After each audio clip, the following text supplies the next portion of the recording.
What's up, y'all? It's Dwayne Gordon, also known as Originally Distinct. I'm here at Axiom Contemporary, and yeah, we kicking it, yo. How does it feel walking in here and seeing your work? Yo, man, it feels amazing. It always feels amazing. So I got started really painting in 2017. My art style is more childlike and raw. I kind of like to embrace my flaws in the work, like how I can describe it. You know, that's the type of work that inspires me when it's like you totally being authentic. You know, you're being 100% authentic within yourself and you're not really trying to be perfect. So that's where the whole originally distinct thing comes from, embracing the flaws and kind of putting it to the work. At what point did you meet Mark and know that this was going to be a partnership that would cultivate your specific art style? So I met Mark in 2022, 2021, 2022. My studio was in Old City, where Mark opened his first Axiom location. So when I first seen Axiom, I walked into the gallery and I was like, yo, this is what the city needs. When you came in, and I've said this before, Yeah. that my time, I'm very grateful to be on the mainland, but Yes, my sir. time in Old City, the best thing that Yes, happened sir. was coming across you and working together with you, man. It's been really great. Being So- able to show you what the galleries and go around the world and show you different places has been really awesome. For sure. So I'm very grateful for that. Thank you, man. You know, also I was talking about like the first time I walked into the gallery and it was like, yo, the city needs this. Yeah. And you know, then to like getting a solo, getting hung on the wall, and then like we on the main line now, and Yeah. it's like, and we travel, and so it's like, wow, you know, the marathon it don't stop, No. and it's like I was talking about like, wow, it's been 4 years, Crazy, man. you know, so Crazy. but it Come a seemed, long way. Lots yeah. happened. Yes, A lot sir. of good stuff. Yes, sir. And you've grown so much Mm-hmm. as an artist too. It's been really awesome to watch. I'm not here alone when Yeah. it comes down to working on things, staying fresh, and kind of like just putting it out there because it's all collective. None of this success is guaranteed, but we all want to make sure that we put our all into it so we can get the best result. Absolutely. And you always do. Yes, sir. You always do. Let's get it, man. And then, Mark, is there anything in here, like, of these pieces, what's your favorite? My favorite, like children, I never pick favorites. Dwayne has many different series, and it's always exciting to see him develop and grow and change and put his all into every different series. I love these sports ticket series. Always makes them so fun. This flower series that we did for a show that we had at our gallery in the city called Super Bloom.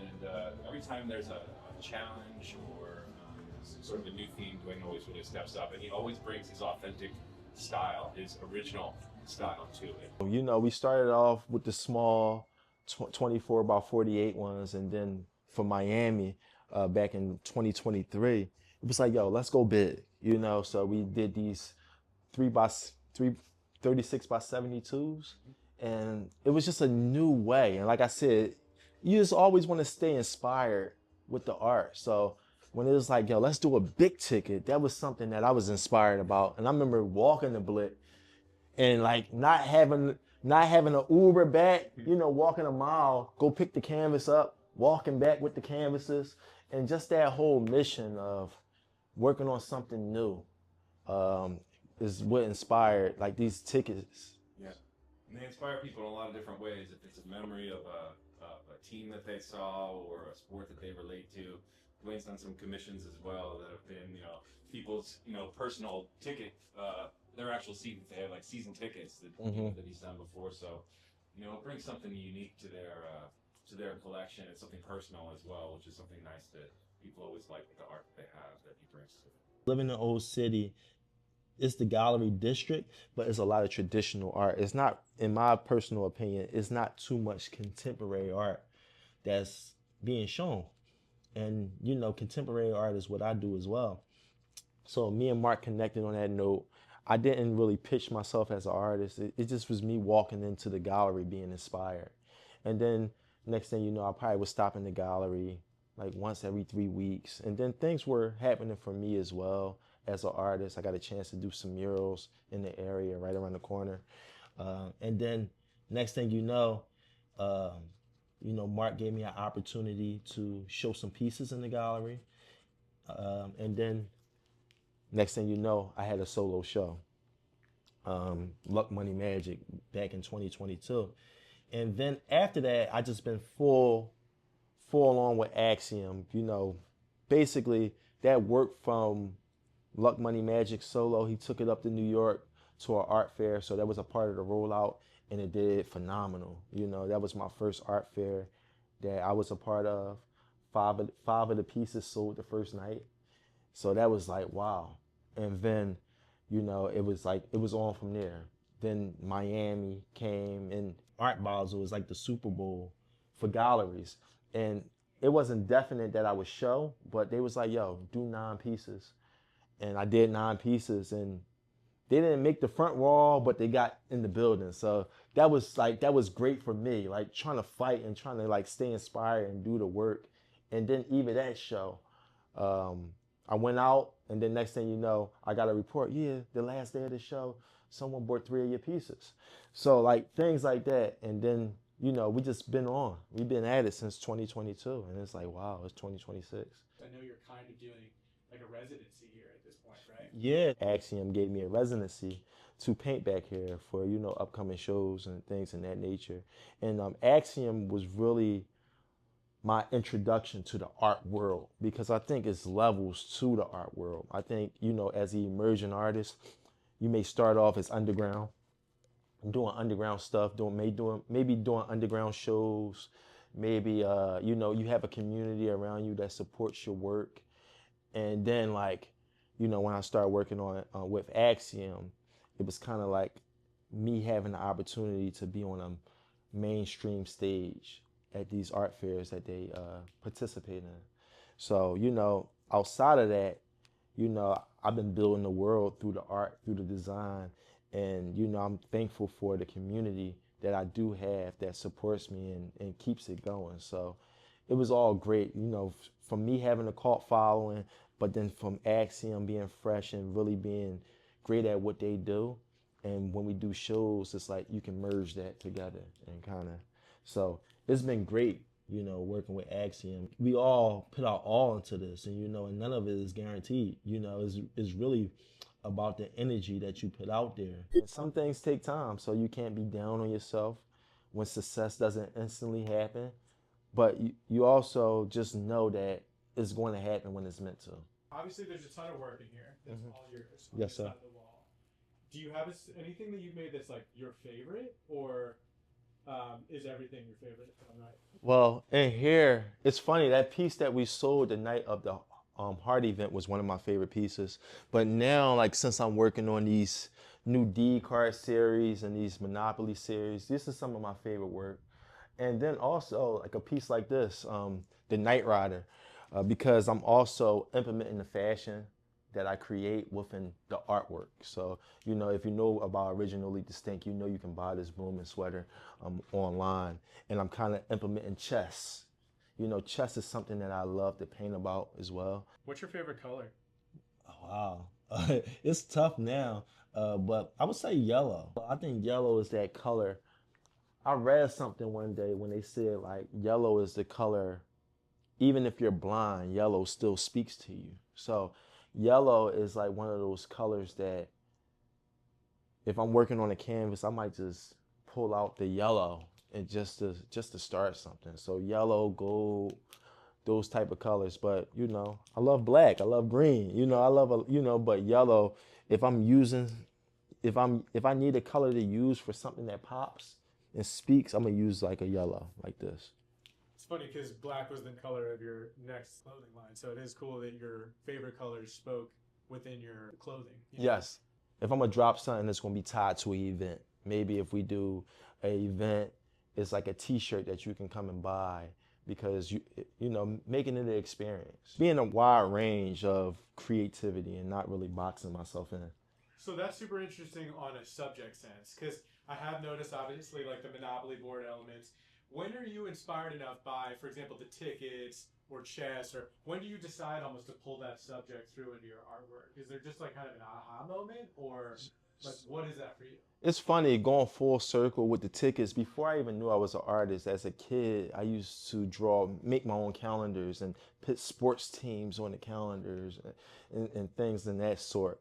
And then to kind of circle back into the whole ticket is like, wow, it's something that been in me, but I love having fun using my imagination and also doing something that's conceptual. My whole thing is I'm a designer who paints. So when I do a lot of these paintings, they're more on the conceptual lens, from a ticket to a deed to a Monopoly board to a magazine cover.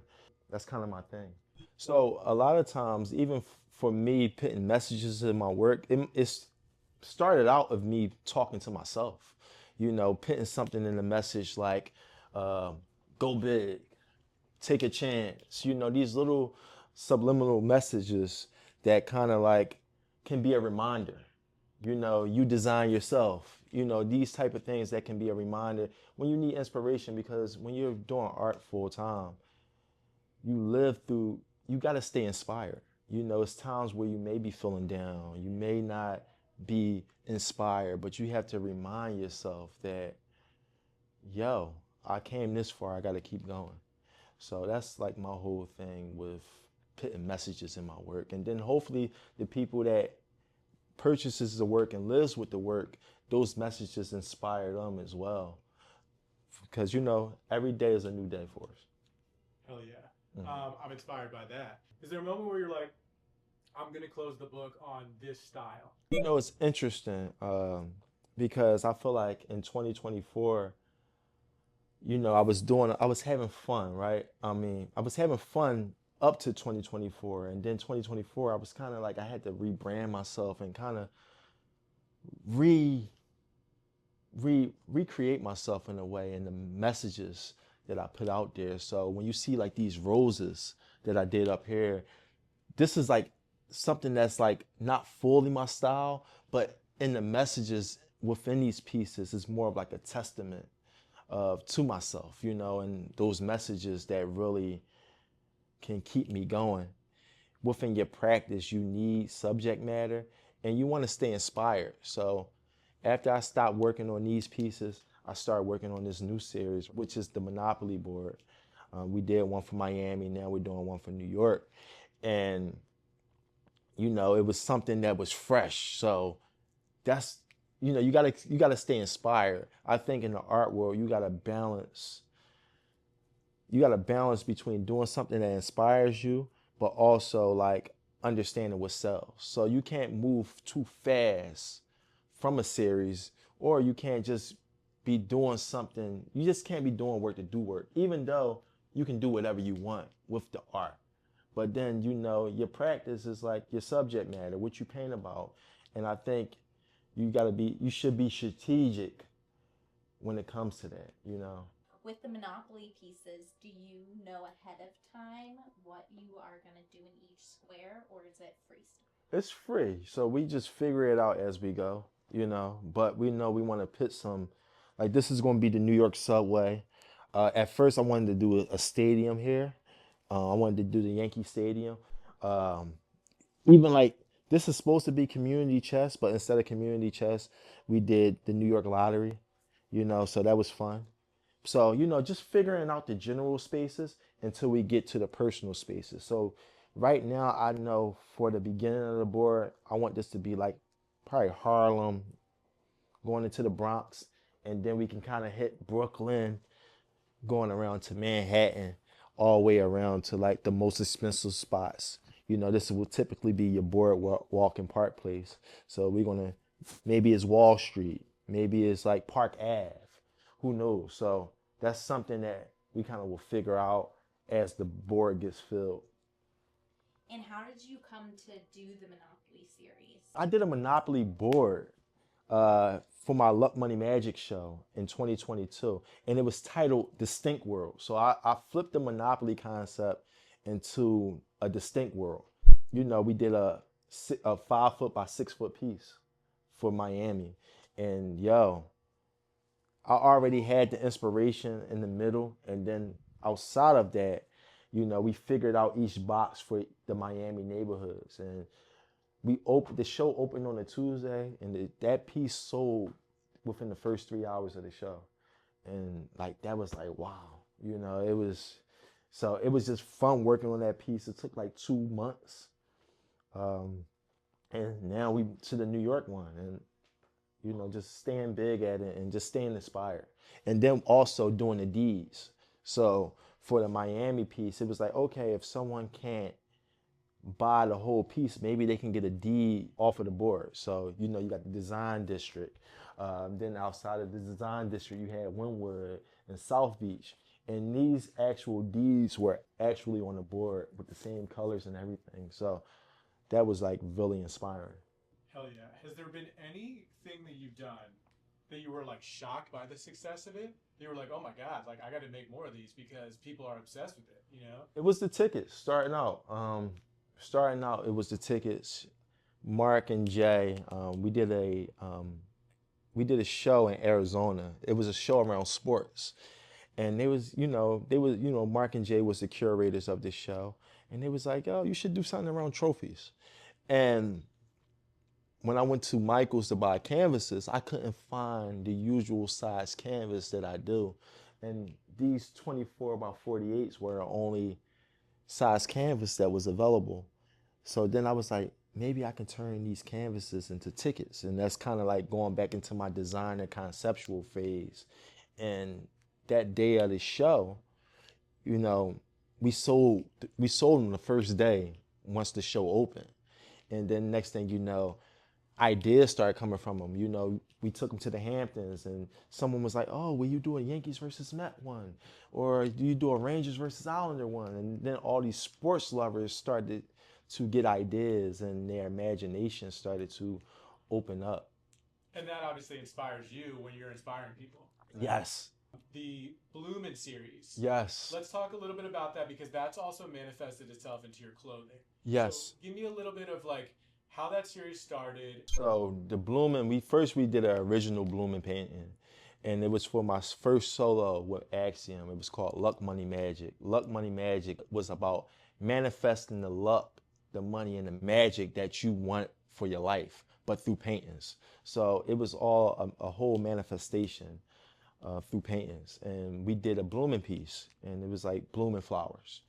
And then my wife, she's a creative at heart, and she has a design mind frame as well. And she was like, yo, it would be hot if you turn that painting into a cardigan. And me knowing how to design and work with manufacturers, all it took for me was a rendering and then reaching out to the manufacturers to see if they can deliver on that. And then next thing you know, the sweaters came in and then they just became so popular. It was just a piece of wearable art. And also something accessible for a person that may not be able to want to buy a painting at this time, but say, hey, I can spend $165 on a sweater. And we looked, and then next thing you know, they just was sold out. And people was asking, hey, when you're restocking? It's funny, like my wife, she gifted one of Cardi B stylists a sweater. And it was, she's friends with her. And she just took it, she got invited to a party, so she took the Bloomin' sweater as a gift. Then next thing you know, we see her husband walking with the sweater on, but he's in the same frame as Cardi B walking into the Hermes store. So everyone is sending me the clip and like, yo, you see the sweater? And then Cardi B is like the main, attraction of the video, but people see the Bloomin' sweater. So just much love and success. And then that whole sweater turned into a series of small paintings. We did a show called Super Bloom, and the whole idea was to make, do a series of paintings with just like messages, again, that just talks to you, that may keep you inspired when you're having that day, when you may feel down. So that's the Bloomin' series. The Distinct Don is like the alter ego of Originally Distinct, I would say. Like, so, just something that represents Originally Distinct in a cool, fashionable way. So a lot of times the Distinct Don is wearing Originally Distinct, from a shirt to the sneakers, and it's just a representation of Originally Distinct. So as an artist myself, especially when doing one-offs, sometimes it can be painful selling it, even if you get the price you want. Yep. Is that going to be hard? Like, are you going to keep a second one that's just for you, or how's that going to go? So that's why I want to do a lot of activations around the distinct dime to gauge who's really interested and really start to build a list, maybe a wait list, and then drop some smaller versions of the piece for like your everyday buyer. So I really want to keep the one off big 3 foot sculpture because I look at it as IP and yeah, but just really build activations around it, engage the interest instead of like just going straight on sale. Even though you know, the goal is always to kind of make it, you want to make sales, but at the same time, this is something special. So I would hate to see it go so quick uh, as well. Your thoughts on AI in an art world? Do you think that it actually makes human-made art more valuable? I would say so. I would definitely say so. And when it comes to AI, for someone like me, I'm not going to get bitter about it, but I'm also going to, I think it's things that you can use to your advantage, but don't let it dilute your creativity as well. So that's my take on AI. And, it's like, look, AI can try to duplicate the personal touch, but can they really duplicate it? I mean, I won't question it, but I think the personal touch, knowing that something came from your soul, is much more viable.